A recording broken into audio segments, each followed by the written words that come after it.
You are Locked On Bulls Postcast, part of Locked On Sports Chicago on the Locked On Podcast Network. Your team every day.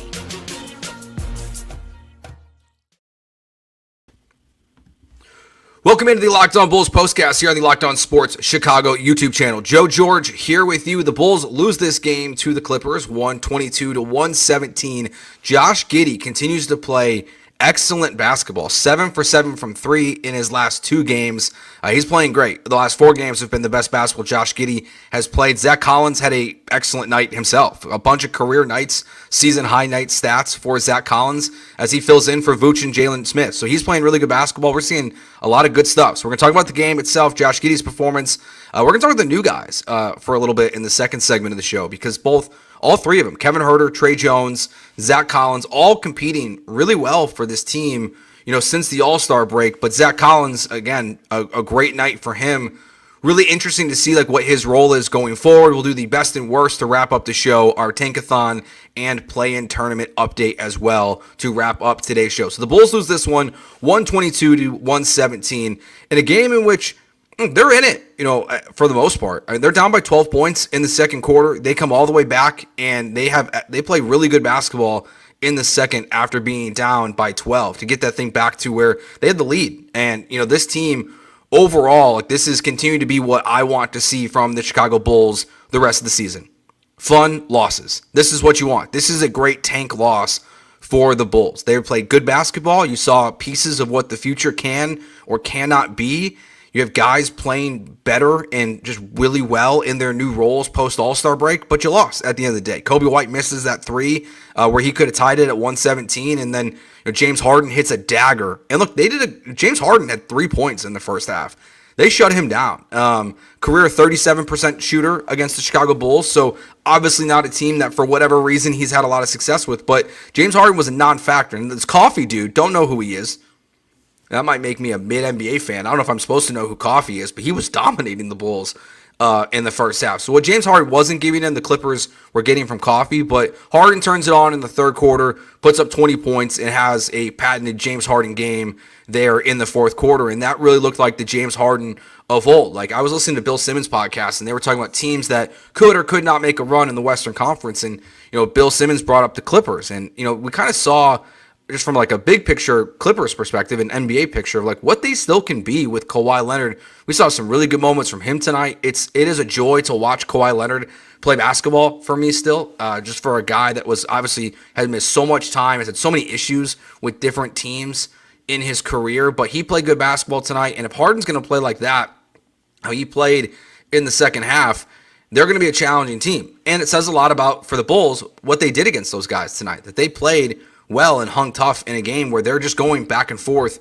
through this game. I mean, look, you've got a 12-2 run that, put the Bulls down to a 2-point deficit. And it was a Trey Jones layup after a turnover that put the Bulls up 1 after being up 12. And that gave them that 60-59 lead. That was actually Josh Giddey and one that gave them a 60-59 lead at the end of the half. And at the end of the half, Zach Collins had 16 points, Trey Jones had 10, Kevin Huerter had 8. Those were the top 3 scorers for the Bulls. So the new guys were all over the place. Josh Giddey, though, in the first half, 7 points, 5 rebounds, 8 assists. He ends the night with 21 points, 12 assists, 8 rebounds. So 2 rebounds shy of a triple-double. Did have 5 turnovers in this game, and we saw some of the reckless stuff that we see from Josh Giddey from time to time, where he drives to the hoop, just gets kind of lost in where he wants to go with the basketball. And I don't know if it's Bulls players are not in the position that he thinks they're supposed to be in, but he does that thing where he gets really close to the rim, he jumps up, and you can just tell when he's in the air, he has no idea where he wants to go with the basketball. And maybe it's because guys are just not open, they're not cutting to the rim like he thinks they're going to. Personally, I think that's it. I think back to the dunk the night before the last game from Modest Buzelis when he was cutting to the rim, and he had the big dunk where he had Mr. Extendo arms, go-go gadget arms, as Stacey King called him on the broadcast. And he dunked it in, and that was Modest cutting to the rim. Feels like that's what Josh Giddey is looking for, but that seems to be the most guilty he can be when he has a turnover. But 27, he was averaging 25 and a half points going into the last game, scored 25, 21 tonight. So 4 straight games with 20-plus points. Again, a near triple-double. This is where, if you listen to the last show, where if you're going to sell me on the idea of paying Josh Giddey, without Zach LaVine, I kind of see the vision a little bit. I'm not bought in yet. I'm not there on the idea of Josh Giddey as like the guy that you're going to pay to build this roster with Modest Buzelis. Feels like that's the direction they're heading, so we might not have a choice in the matter.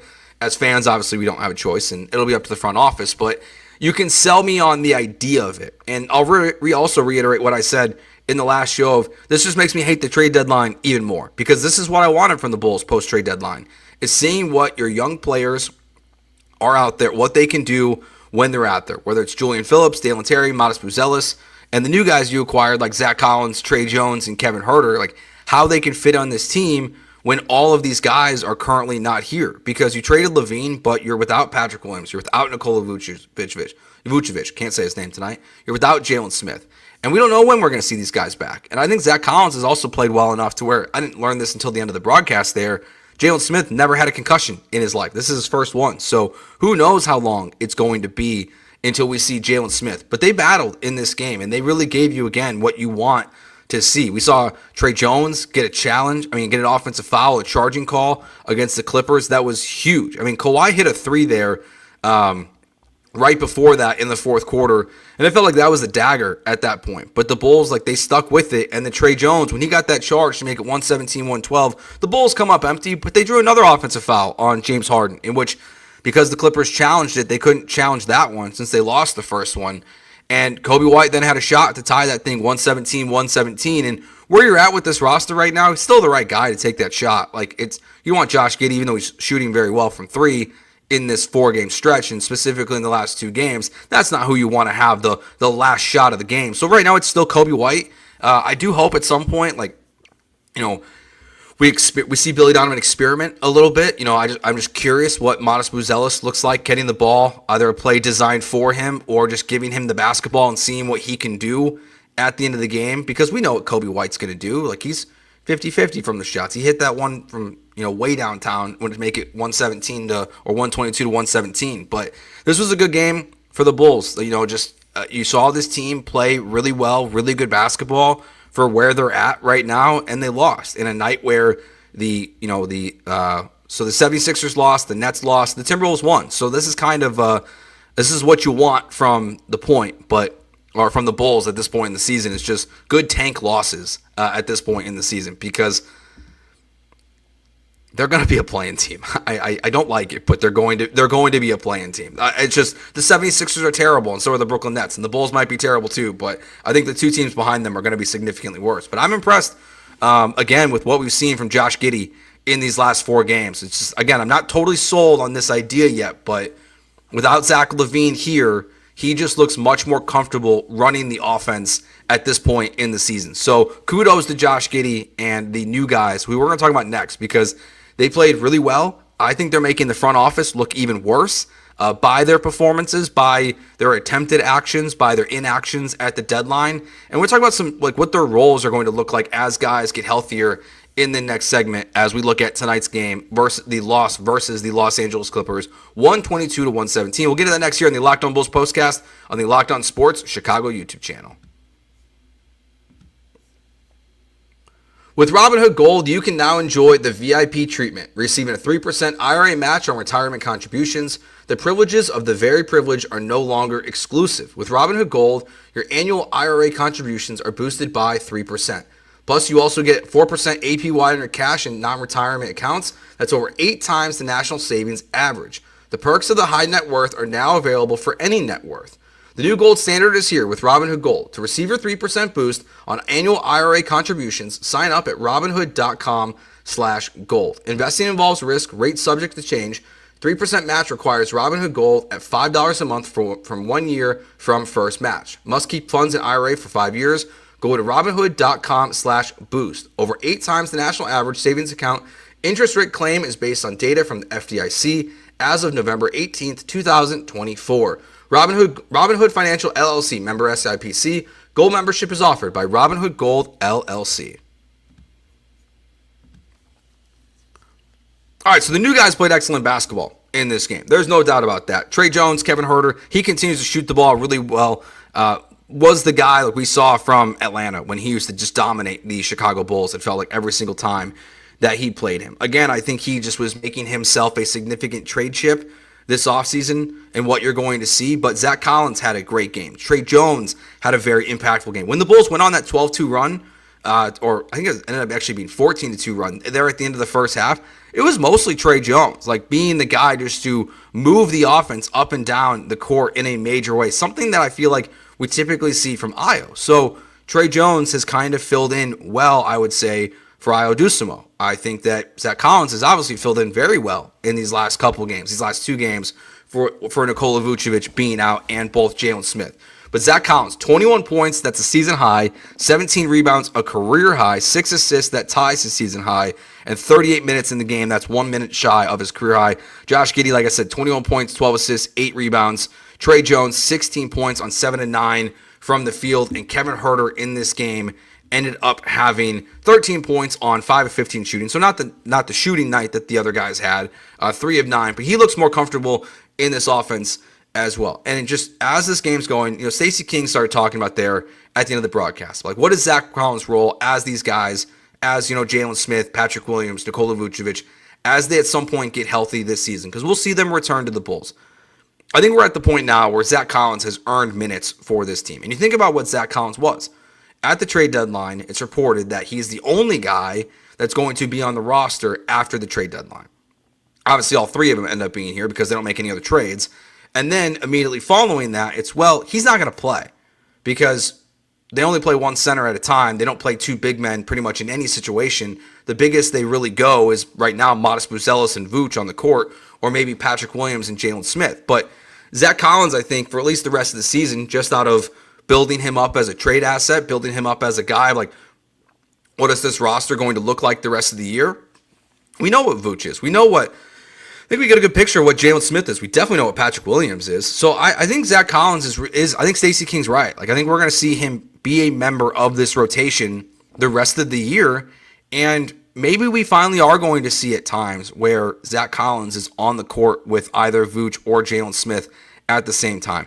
It's a stubbornness for Billy Donovan that, again, I don't really understand this season. Early on when the Bulls were a much more competitive basketball team and the season wasn't really unraveling in the way that it had before the All-Star break and a little bit since, it felt like, well, if you're going to try to win, like, let's see what Vooch and Jalen Smith, at least in some minutes, looks like together. And Billy Donovan wouldn't do it. We've only seen it like 2 times this entire season where they've been on the court, and usually those are in situations of being desperate because you're playing a team that's massive. So some of this will be matchup based, of course. Like, if you're playing a small team, you're not going to play both Collins and Vooch or Collins and Smith.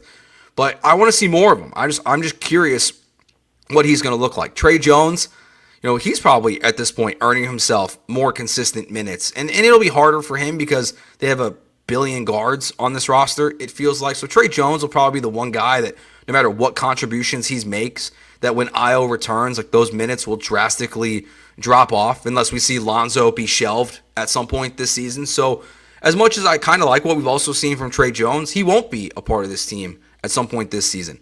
And Kevin Huerter, as bad as it was the first couple games, he shot the ball really well the last handful of days. And he's a guy, too, that, I'm just curious what it looks like. Part of it with Kevin Huerter more specifically, it's not necessarily him, but I don't think it's a coincidence that Josh Giddey is playing his best basketball when Kevin Huerter is shooting the ball well.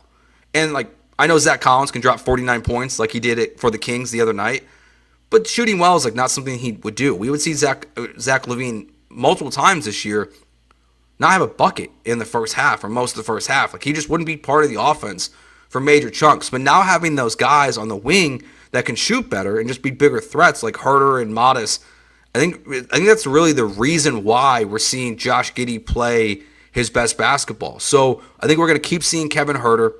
We're going to keep seeing Zach Collins.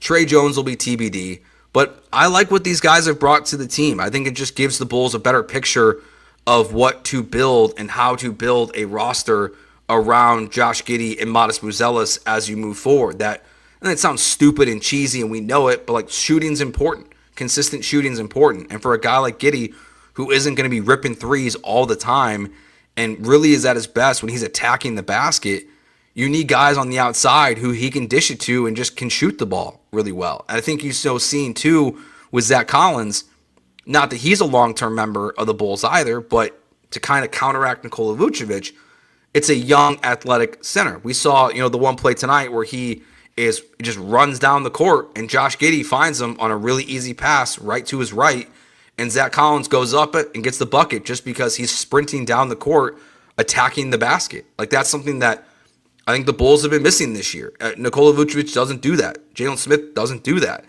Vuce might try, just doesn't do it quickly, getting up and down the court. So again, I think these new guys, whether it clearly seems not intentional by the Bulls front office, but I think they are showing you the idea of what a roster should and could look like in the future as you build this thing out. So kudos to those guys. I do think the way they're performing right now is a negative and a poor reflection of the front office, Billy Donovan, and the current state of the roster. Because not that this is what this team would have been all year if they're here, but they're excelling when other guys who are supposed to be established and are here, the Dalen Terrys, the Julian Phillips, the Kobe White. Julian Phillips, he's played good basketball recently.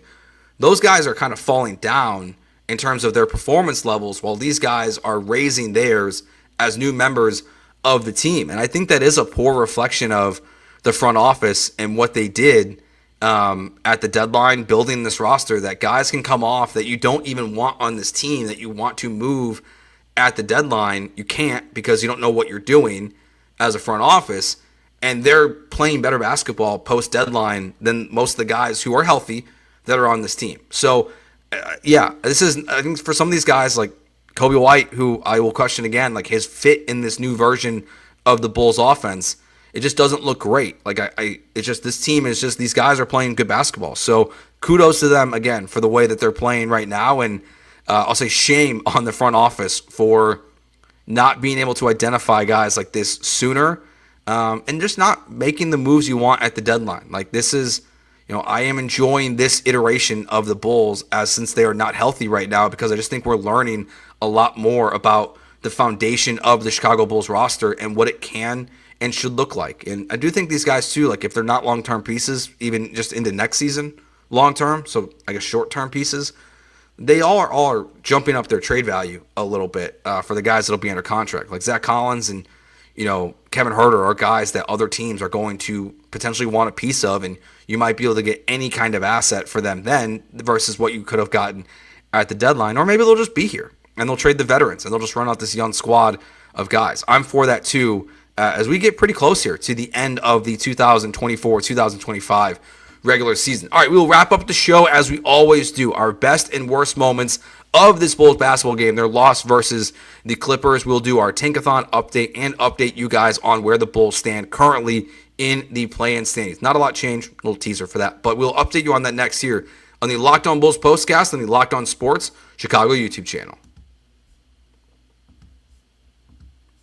NBA fans, get ready. They swoosh, you save. Thanks to Dash Pass, every time a player drops 50 or more points in a game, you score on a huge deal the next day. It's very simple.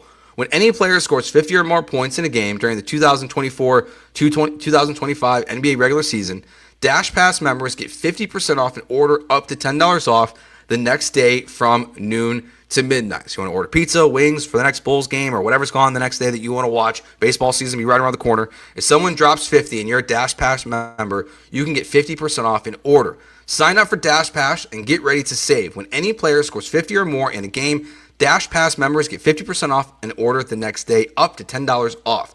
Just use promo code NBA50, that's promo code NBA50, from noon to midnight after a 50-point game on eligible orders at participating merchants. Must have an active Dash Pass account. Terms apply. Visit DoorDash to learn more. All right, best and worst moments of the game. Best moment, Kobe White, the dunk on Eubanks. That was nasty. Not his best dunk of the season. We'll put it at number 2, though, because I will say number 1 definitely belongs to his dunk on Victor Wembanyama. But this is number 2 on there. I mean, he can throw it down when he wants to. He doesn't do it very often, but he really is a guy that when he just very randomly, it feels like Kobe White just goes up and absolutely gets it at the rim. It really, I don't know, maybe there's something about the size of the guy in the paint that makes him want to attack it more, but Eubanks is not Victor Wembanyama size, but he's a large fella. And Kobe White showed no fear when he went after. That's absolutely the number one best moment of the game. The 12-2 run there at the end of the first half that was mostly led by Trey Jones and capped off by Josh Giddey, getting the and one to put the Bulls up 70-69 at the end of the first half. I'm going to include that one as well because those are really, that was where the Bulls were. They could have fallen apart again. Like, that's where I will give them credit again for not quitting, for not just laying down and dying as a team that's struggling and a team that has every right to just give up on this season. There are plenty of teams. We saw the Philadelphia 76ers. The Bulls got up 50 on them. We see teams every single night right now at this point in the season just roll over and die and not play good basketball. But to be down by 12 to a very good team, a pretty good team, I won't say very good, a pretty good team in the Clippers, but to then go on that run and find a way to get the lead back at the end of the first half, I will include in my best moments of the game, Trey Jones, drawing the offensive charge there at the end, and obviously you can kind of bucket this together with worse moments. I would say not converting that next possession after such a momentum swinging thing, like that shows the talent status of where the Chicago Bulls are by not being able to convert that. I'll add that as well. My buddy Zach Sobecki here says, breaking, Bears official to Arlington Heights. That is interesting. We'll have to continue talking this. We'll drop more podcasts later. Check out Locked On Bears. They'll have the latest on that. Arlington Heights, the Chicago Bears. That's something. I don't know if that's a best or a worst. That's going to be chaos getting to Arlington Heights. I mean, it'll be nice. It'll be nicer than driving to downtown Michigan. Hopefully the parking situation is a lot better. But a new stadium on the way. Sounds like it might be happening there. Worst moments. Kobe White, like, you get the best, you also get the worst. You get the dunk on Eubanks, but the worst is going to be missing the three there to, try to tie this game up 117-117. That was a moment where, you do miss a guy like Zach LaVine, but in a tank win, it kind of also falls in the best moment because you don't want to win this basketball game. You don't want to beat the Los Angeles Clippers. You don't want your lead to go to 3.5 games up on the Philadelphia 76ers when we're all still hoping this team's not going to be a playing team. So, yes, it's good Kobe White missed it, but obviously Kobe White was pissed. He kicked the announcer's table as he walked by. After that, he was ripping his jersey off. He was obviously pissed that he didn't make it in the moment, as he should be. Look, they're not trying to tank. They're not trying to blow this thing up. The players themselves, it's the team around them that's just not very good. Josh Giddey, it's a one turnover thing that just drove me nuts, where he just, again, goes up in the air, doesn't know where he's going with the basketball. Really his only super negative moment of the night. And this isn't necessarily the Bulls' fault. It's just vintage James Harden. He went, that step back three that he hit to put the Clippers up 5, I think it was nasty. Like, that's James Harden 101 to what he's done throughout his career. A very impressive play from James right there. But so that's the best and worst moments of the Bulls' 122-117 loss to the Los Angeles Clippers. So where we look now in the standing, the Bulls came into this game a game and a half up on the Brooklyn Nets, 2.5 games up on the Philadelphia 76ers. Both those teams lost tonight. So while the standings on ESPN currently don't reflect that, those will not change at this point because both teams lost their games tonight. So Brooklyn is out, or Brooklyn loses, Philly loses, but Portland did win. And while that's not something we're talking about a lot on this show. Oh, it's duped by fake Adam Schefter, so Becky banned from the YouTube chat. No, just kidding. You can stay. But Tankathon here. Brooklyn, like I said, they lose. Philadelphia loses, but Portland did win. Interesting that with Portland winning their third straight game, they've now passed San Antonio in terms of the lottery. So San Antonio is without Victor Wembanyama, who's currently losing right now, they're down by, as we are live, they're down by 15 to the Houston Rockets, who the Bulls will see very soon coming up here. A team that I know very well, very good as well. But the Bulls still currently sit as the 8th spot in the lottery. 6% chance still to get the first overall pick.